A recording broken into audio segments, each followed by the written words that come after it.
Wonderful, thank you. Welcome everybody. Thank you so much for spending your Thursday night with us. We're really excited to see this crowd. I know myself and fellow commissioners are really looking forward to this opportunity for discourse. So I'm going to be very brief.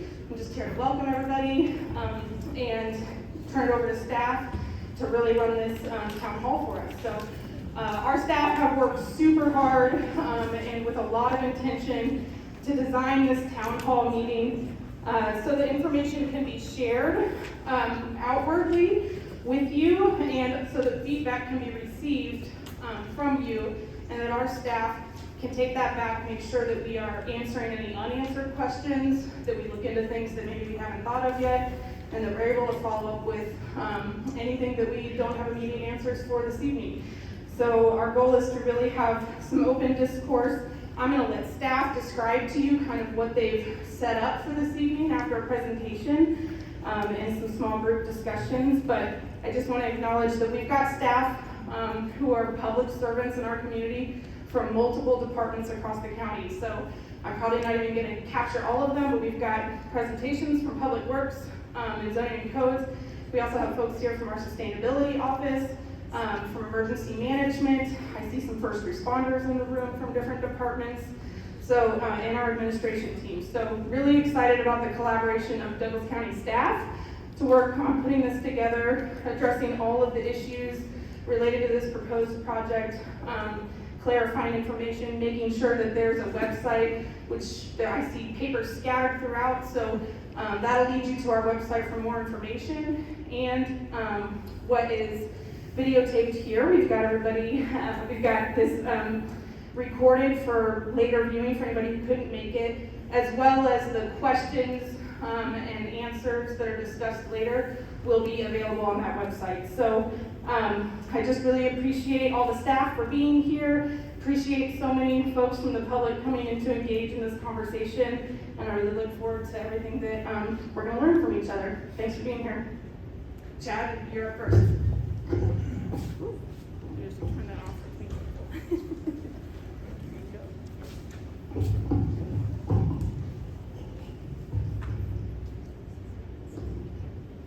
Try it right there. Is that loud enough? Can everybody hear me okay with it? A little more?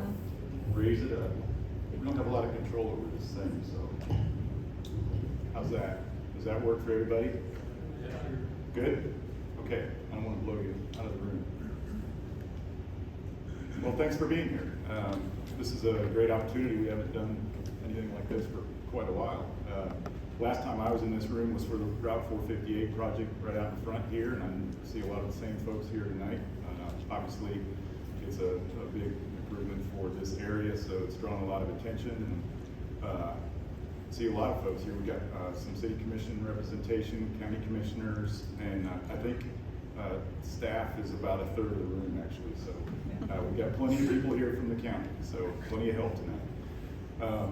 And the process we've got set up here is that I'm going to go through, I've got kind of an outline so you know what to expect here. I'm going to go through a presentation that talks about the project. Obviously, many folks aren't going to know a lot of this stuff yet, so we are early in this process, but we've got some ideas, and this project has come about after many years of changes in the community, and I'm going to share some of that with you. And it's a project that we feel strongly about getting done. It's a project that we need for service of transportation needs in the county, and that's what we are focused on. So after I give you a little bit of information, then we've got this idea about some roundtable discussions, and we'll get into that when we get there. So let me get started.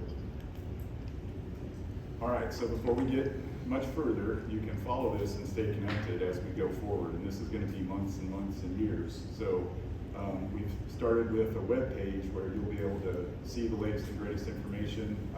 When we start to get plans drafted, we'll put them out there and make them available. The recording of this meeting tonight will be available at that place. There's a QR code, which is the scan code you can look at there, and it's on your handout. And if you point your camera phone at that and click the link, it'll take you right to that web page. All right, so I'll get into it, give you a description of the project and an overview of where we are. And I've put a copy of the report cover here. When you go to that website, you can download a report that gives you a lot more detail about the things that I'm going to be going over here in just a few minutes of time. So you can look at that report if you're interested in hearing more about what I'm covering here. So I'll go through the long-range planning that has led us to this point, sort of some conceptual planning that we've done. What are the project benefits? Why do we want to do this? The anticipated environmental concerns, that's going to be a big issue with a project like this. And then the estimated cost, that's always of interest. So to start this conversation, you really have to go back to about this time, 1976. This photo shows you the construction of Clinton Reservoir. And that's really when things started to change out in this part of the county in a way that affected the transportation system. So the Corps took out a bridge. There used to be a bridge right under Clinton Lake. The three black squares are bridges across the Wakarusa River that served this part of the county. Siegel Bridge was the name of that, under the lake. The Corps took that out when they started construction.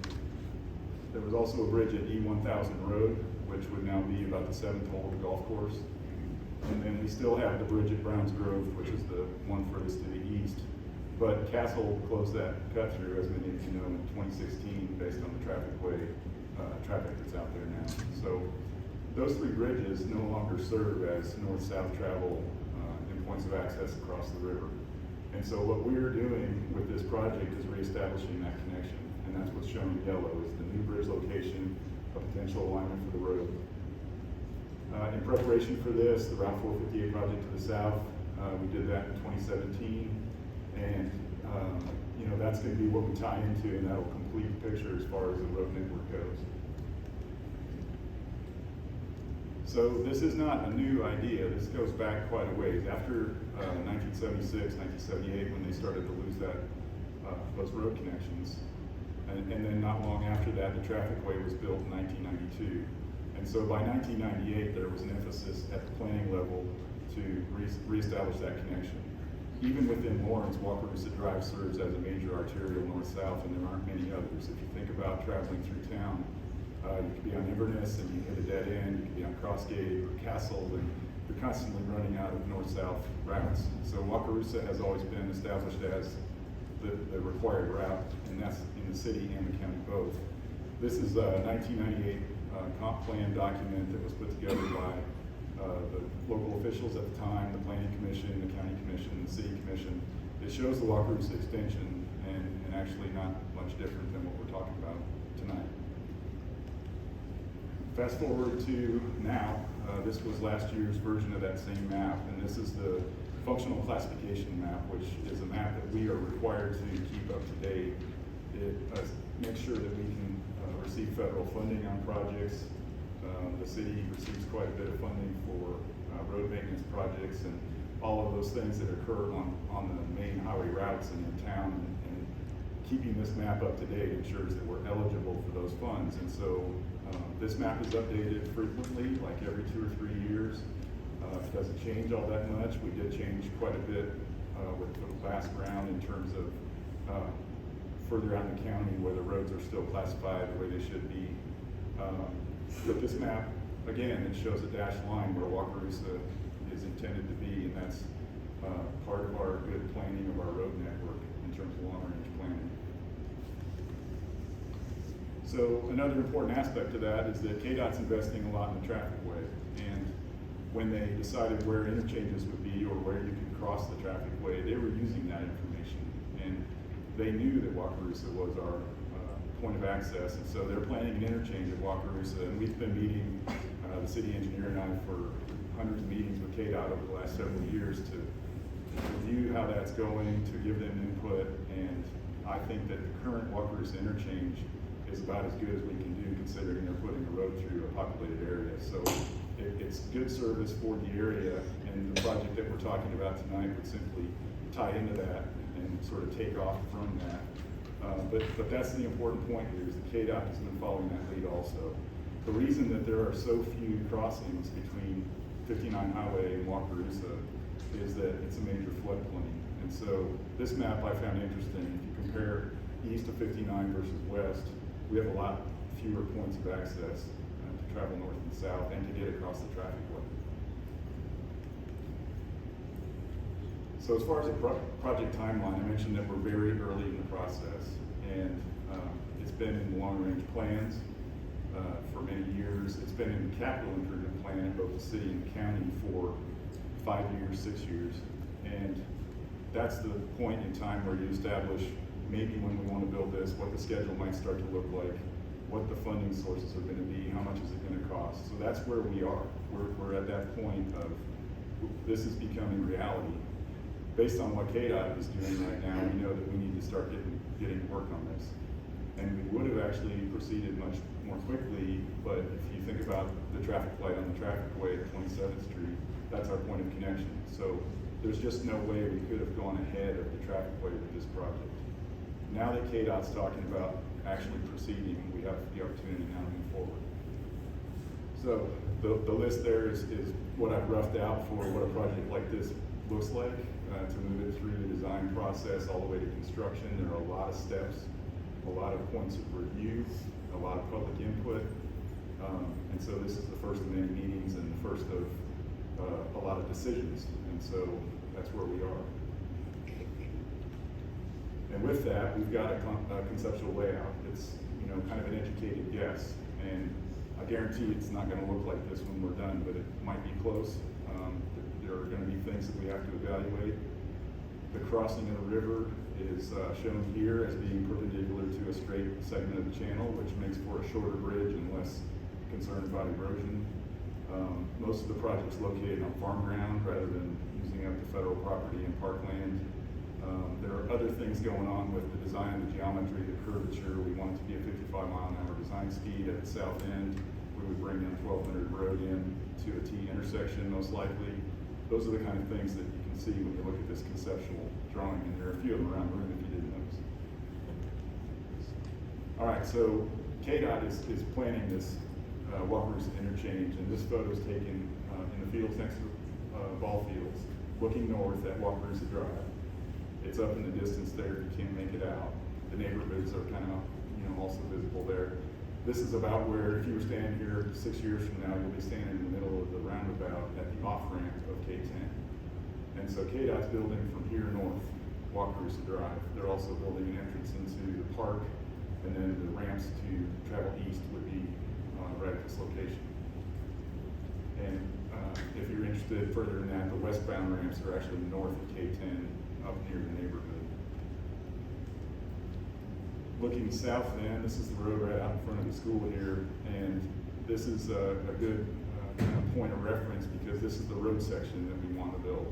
It would be a 2-lane paved county road with shoulders. It would be maintained by Douglas County outside the city limits, and for many years it will function as a county route.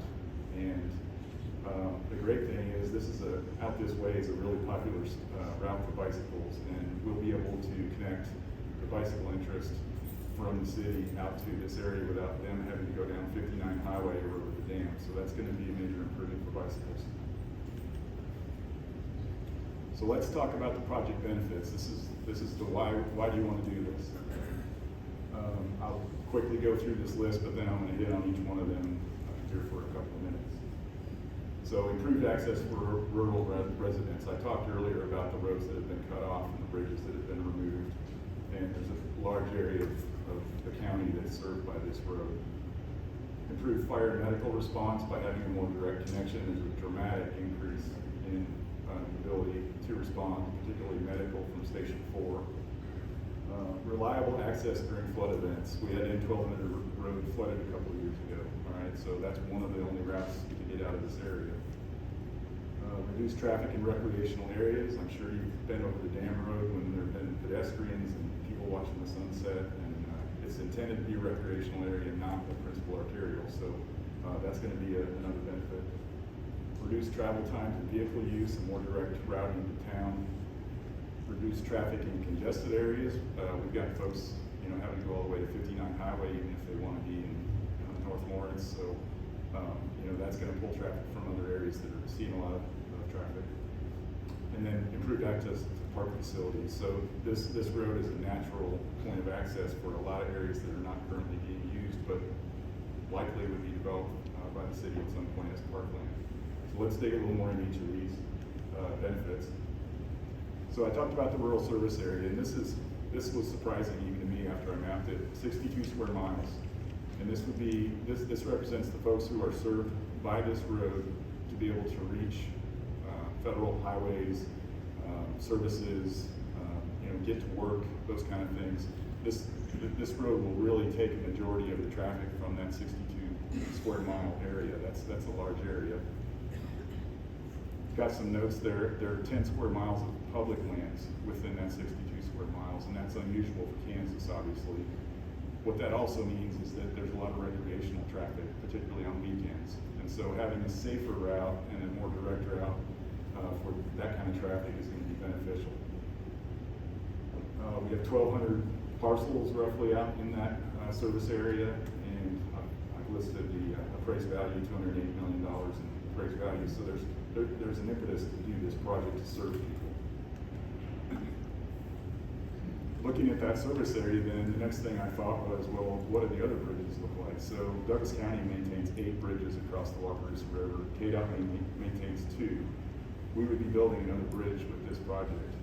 And how does that compare to our other bridges? And it's pretty dramatic. We've got some bridges that serve some relatively small areas.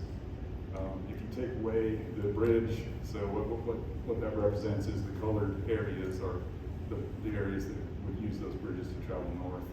If you take away the green and add it to Highway 59, you can see that this is going to generate a major shift in traffic patterns and an improved level of service for those people. A couple of examples there of what the bridge might look like over the Wakarusa River. This is a typical highway bridge. It would likely be a 3-span bridge, steel beam. In terms of cost, that's the most efficient design for a bridge like this. It's a fairly standard bridge. We use KDOT details to build a bridge like that. So these are good examples of what it might look like. So in the lead up to this whole process, we collected some traffic data this summer, and it confirmed a lot of the things that we've been seeing for years. But now that things are sort of stable, the traffic way's in place, this road's reconstructed, we were able to get a good measure of how the road's being used right now. So we've got 3,500 vehicles per day that come from the south and return.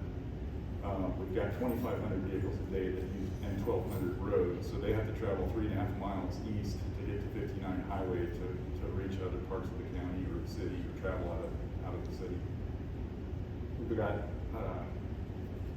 700 vehicles a day on the lower dam road, which really surprised me, and a lot of that is golf course traffic. And in particular, it's at the north end where the curbs and the spillway are. And then we've got 1,900 vehicles a day on the dam road, which is, a park road and a lot of recreational traffic. And so what would this road do for those patterns? And so what I've tried to do here is just estimate, a much more advanced study will be done to look at actual projected traffic, but this is an educated guess on how this road will make those changes.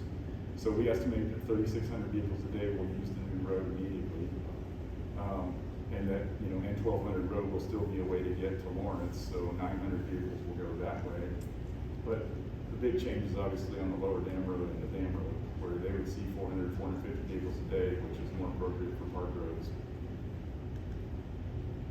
So then one of the benefits that we've listed is this reduced vehicle use and reduced traffic in congested areas. And when you take that 3,600 vehicles a day off those other roads and give them a more direct route, and looking at the travel time, the drop in travel time, the drop in miles, then what you come up with is this benefit of reduced vehicle use. And what we calculated is it's 1.6 million miles per year fewer miles per vehicles. And the 2.4 minutes per trip, 53,000 hours of vehicle operation per year eliminated. So in some ways this gets at climate change and the goal of being more efficient with your network and reducing vehicle use. As far as reduced traffic in congested areas, if you think about those 2,500 vehicles that currently go to N1200 road, they have to sit at the light on US 59 highway, which increases the light cycling for highway traffic. Then when they turn toward town, they have to run through all the lights or some of the lights on South Iowa Street. So pulling 2,500 vehicles away from that, reducing it to 900 is going to also be a benefit. All right, so now let's move on to another benefit, and this is the fire and medical access. They have the same issue. To get to that area of the county, it's either go over the dam road or go down 59 Highway. With Station 4 located where it is, the drop for response time is 3 minutes, which is really dramatic. I mean, you hear the fire chief talk about 2 minutes is the difference, right? So a 3-minute drop is going to be dramatic. And I've highlighted again that 62 square mile area. That 3-minute drop applies to that 62 square miles. So this is going to be a major, major improvement for life safety and response in this area. And then again, reliable access during flood events. N1200 Road currently runs through the floodplain of the Wakarusa River, but most importantly, it runs through that floodplain below Washington Creek and below Yankee Tank Creek. They both come in before that whole stretch of the roadway. So that elevates the flood risk significantly, and we saw that in 2019. This is a picture I took standing in 1200 Road in August on at that storm event. And during this point in time, ambulances wouldn't have gone this way. They would have had to go over the dam. So that can either lead to a big drop in response time or lengthening response time, or the dam road may be closed during a flood event. And at that point, we're talking 10 or 20-minute delays for emergency service. So then, speaking of the dam road, it's a recreational area. I'm sure a lot of folks in this room have seen this image of sunset viewers and people parked on the side of the road. And that is a conflict, especially with the sight distance issues coming around the curve, that makes this not an appropriate arterial road. And as a community, we should try not to rely on this road for that kind of use. The other issues with the dam road are that it has the weight limit on it. All right, so that weight limit is well below what legal highway limit or loads are. So what that means is if you have a freight delivery or a grain truck or any other heavy vehicle that you need to access your property in Southwest Douglas County, they can't go over the dam. Our dump trucks can't go over the dam unless they're just pushing snow and they're empty. So that's a limitation. And then there are gates on the road, and the reason for that is safety and security. So years ago, particularly after 9/11, they put fencing up around the spillway tower. They put the gates in. So there are some concerns that they're thinking about that we aren't thinking about. Those gates could be closed at any time, and they have been. So again, it's a problem in terms of access and reliability of the road network. And then finally, improved access to park facilities, and this is an issue that the city's going to benefit from. I put a copy here of the 2008 park plan, which is way out of date, and I don't think there's a more recent one. But what's interesting is it does show Wakarusa Drive. It's the red line on the right side there, and they show it at a different location. But the point is that developing the park definitely involves developing Wakarusa Drive. And they've got ideas in that park plan of putting in wetland areas and educational areas and restored prairies and different uses and expanding uses they have. So, this road will facilitate a lot of that. And, we in the county, on the county side of things, want this road for our road network, but it will definitely get a lot of city use immediately, and that will just only grow over time. So there's a recap of the list. I won't read it again. We've covered that quite a bit, but definitely a lot of benefits to this project, and that's why we're sort of, pretty firmly behind getting this done and pushing this forward. So moving on then, let's hit the next point. Environmental impacts are always a concern with a project like this, all right? And this will be something that we look at in great detail, but if you look at it right now and try to anticipate what those might be, we know that we'll remove some trees. There are no old growth trees anymore in this area, but to cross the river, there are definitely some high quality trees on the banks of the river, and the 150-foot wide road corridor is going to have to go through there, and we'll take those trees out. We'll also potentially have an issue with some wetlands that may exist.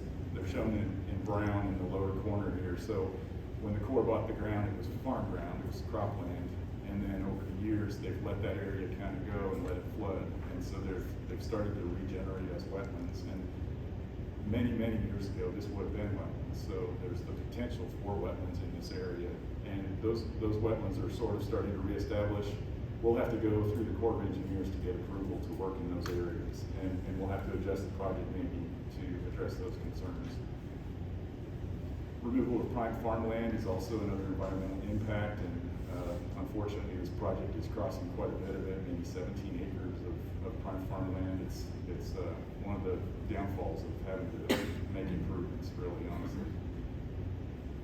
So then, the counter to that is what could we do potentially to add to the environmental values out here and actually conserve some things. And so we could build more wetlands. We could maybe be required to build wetlands and offset the loss of those. We could put in restored prairies along the roadway corridor. On the road project that we did out front here, we have some native grasses planted in each of the curves to the south and west of here.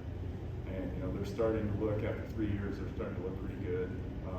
And that's just a better way to use that space than to plant brome and have to mow it. And then any of those ideas would obviously have to be coordinated with the city and the Parks Department. This property, the federal ground, is leased to the city for, I think, a 99-year lease. So it's going to be parkland for a long time. And anything we do in that area, they may have a heavy hand in actually deciding what that looks like. The environmental review process for this project looks like this. I've sort of tried to rough out the steps that we anticipate going through, and these are similar to a lot of the projects that we're doing in other areas of the county. Anytime we do a bridge replacement or a culvert replacement, we're having to get environmental permits and review things. We are worried about erosion and sediment control and those sorts of things. But the process to get that approval and meet those requirements kind of looks like this. We first need to come up with what do we think we want to build, evaluate some design options and rough out what it looks like, come up with the dollars and decide what the best approach is economically to the project. And then we share those plans with the review agencies, the environmental agencies, and we get some initial feedback from them. And then what they can do is some preliminary determinations about what they expect us to do to meet their permit requirements. We take those back to the drawing board and redevelop the plans and adjust to those conditions. At that point, it would be ideal to do a public meeting to share, okay, here are the environmental issues at stake, here's how we're addressing them, here's what the project is starting to look like. All right. And then we would take public comments also at that point and start actually developing plans that are looking pretty final at that point. There's still more to do with those agencies. We would actually have to apply for permits, get official approval, and then we actually have the ability to go forward and bid the project and make it happen. So many, many steps and quite a bit of work to get through that. So here are the agencies primarily that we will be working with and the issues that they will be looking at. Okay, the Corps of Engineers is responsible for enforcing the Clean Water Act in the United States. It's the EPA rule, the Corps enforces it. And in this case, that would be the waters of the U.S., wetlands, and in this case, they're also a landowner. So what we're doing on their property will kind of be reviewed by not only their environmental and regulatory branch, but be reviewed by their operations folks. We have to get Corps approval for culverts and bridges every time we do anything that's over about 4-foot diameter pipe. Anything bigger than that, we're getting this same approval from the Corps and asking, for their feedback. Kansas Department of Health and Environment, they primarily will be tied to our erosion and sediment control work. So for us, luckily we follow KDOT standards on most of our projects. There are a lot of standards for silt fence and how to keep erosion and sediment from collecting in streams. The temporary seeding that we do and the reseeding, and revegetation, and establishing all of the ground after the work is done, that's an important component that actually KDHE is involved with enforcing. I heard that the EPA was in town in Lawrence this week actually looking at some of the sites and checking up on the work that they're doing in this area. So that's something that we are constantly dealing with. Kansas Division of Water Resources, they will be reviewing our stream crossing, making sure that we're not going to increase any flood levels and that it's a double check on other permits. They'll make sure that the Corps is on board, and that's kind of a state level network that's in place at the Division of Water Resources that makes it so that the environmental issues are all tied together and coordinated. Wildlife and parks, they will be big because crossing the Wakarusa River, we're absolutely going to be looking at critical habitat in the water. We don't have anticipated any areas that outside of the river that are going to be habitat. The key there is that the bridge that we will likely build has been tested and proven to be effective at addressing concerns for habitat protection and species protection. So that'll be the way that hopefully is going to go. And then finally, the Kansas State Historical Society, and they don't spend a lot of time giving determinations up front, but what we know is that when we're digging, if we hit anything, we have to stop. In this case, we may have a site that we want to avoid, and we'll do that, or we can move the road. We're just not sure what that looks like yet. Again, the design is very conceptual at this point. All right, so quickly, let's talk about cost. And when you look at the construction cost, but then prior to that, you got to back out and look at design cost, buying right away, and then construction administration added to that. So the road itself, 1.4 miles long, is going to come in around $4 million, we're estimating, and this is in 2025. And then the bridge itself is also going to come in around $4 million. And then in this sort of developing the concept plan, we've been talking about putting a shared use path along this route, and what that would do is tie the Lawrence Loop into the south part of the federal ground. Whether or not that happens, we don't know yet, but that would be probably about $1 million to get that done.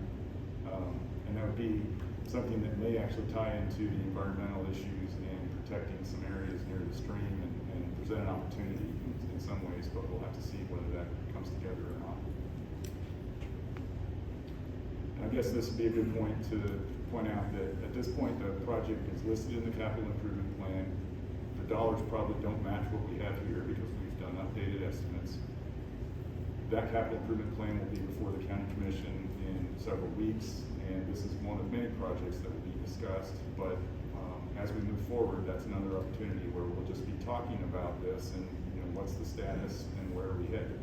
So that may be the next point if you're interested in following this, that you may see something happen.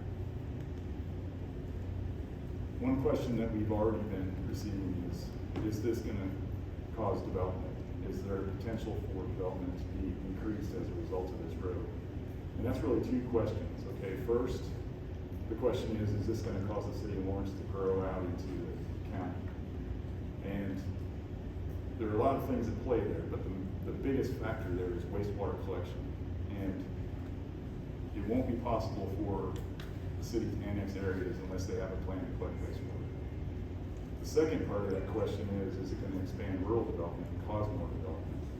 And in that case, we've analyzed under the current code and determined that one additional house would be possible on the road frontage that we're building. I want to go a little more into each of those details. So this is the sort of idea of the wastewater collection problem. And the two red dots on the north are existing, okay? That's how the city of Lawrence collects wastewater and sends it to the Wakarusa River treatment plant, which is fairly new. The colored areas to the south are potential wastewater basins in the future for the city of Lawrence.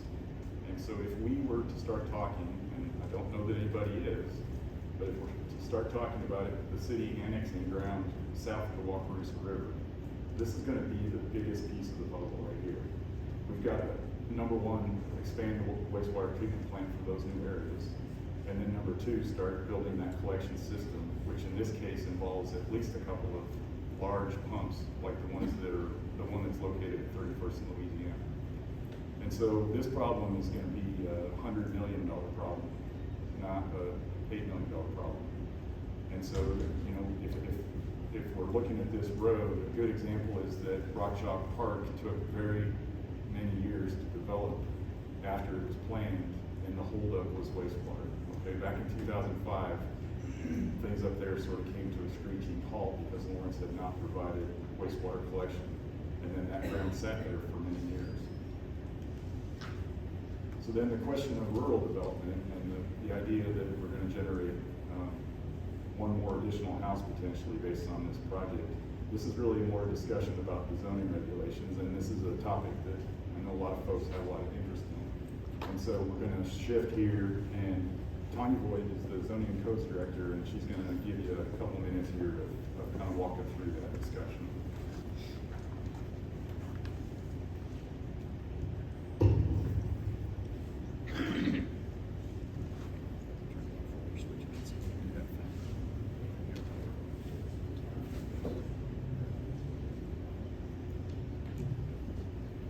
Everyone hear me okay? Okay, so I'm Tonya Voigt. I'm the Zoning and Codes Director for Douglas County. And I was in the same room in 2020 having a zoning regulation update public meeting. So I actually recognize a lot of faces even from the zoning regulation meeting. So just a little bit of breakdown on rural development and kind of where we are with the regulations in the county right now. Plan 2040 is our current comprehensive plan. It was adopted in 2019.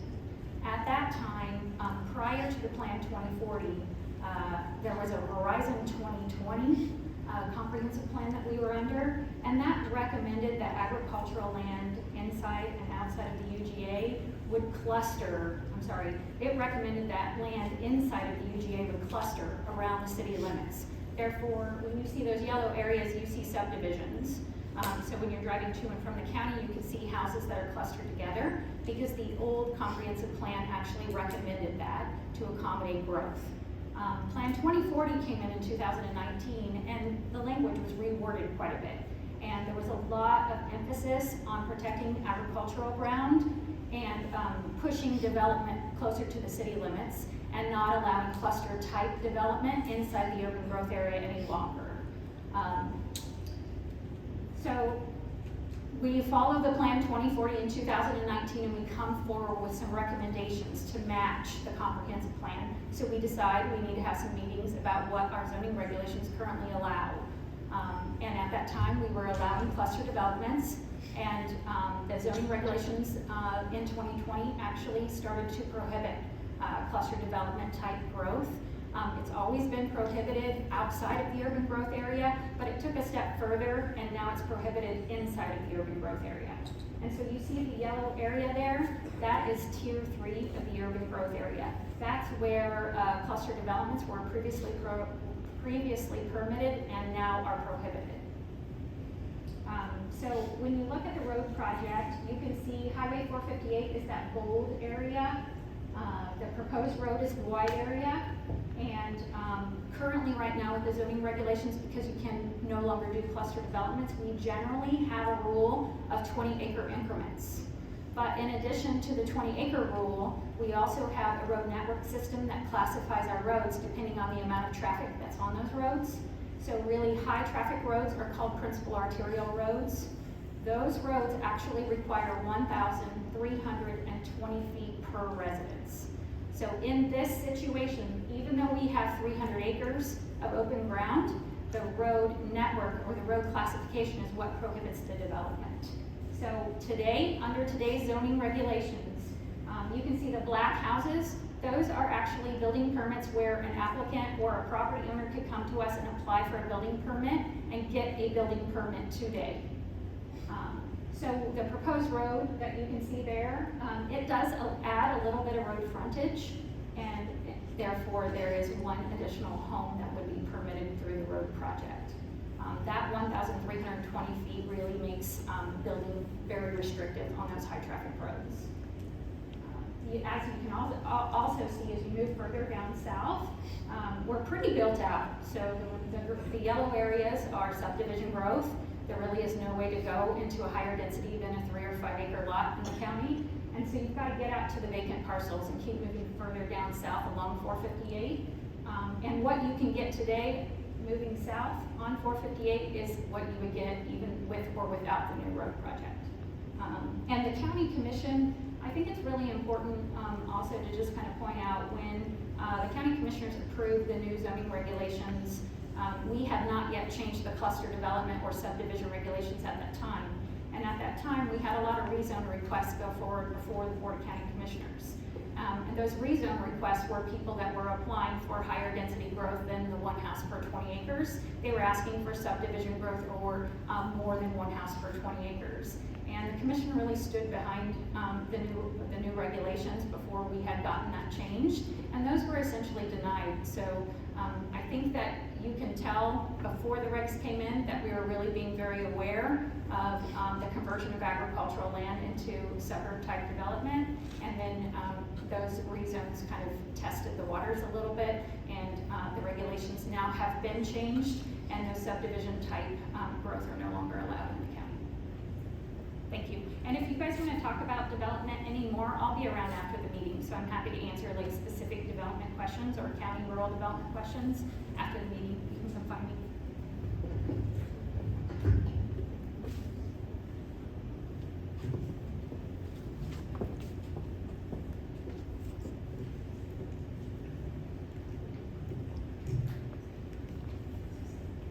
Okay, so that was a lot of information, and what we tried to do is anticipate some questions to get that information out there, but I'm sure you have a lot to talk about and feedback that you'd like to give. So the idea that we have here is that we want to break into 5 roundtable groups, and so we've got the maps on the easels. Those are going to become sort of the reference points on tables, and we've got facilitators and note takers, and the idea is that here are some focus questions to get started, and anything else you want to talk about. And that way, the facilitators can kind of direct the conversation. The note takers can document what's being said and what your ideas are. After that, we're going to have the facilitators bring those notes up and then just kind of reestablish what the discussions were about for everybody.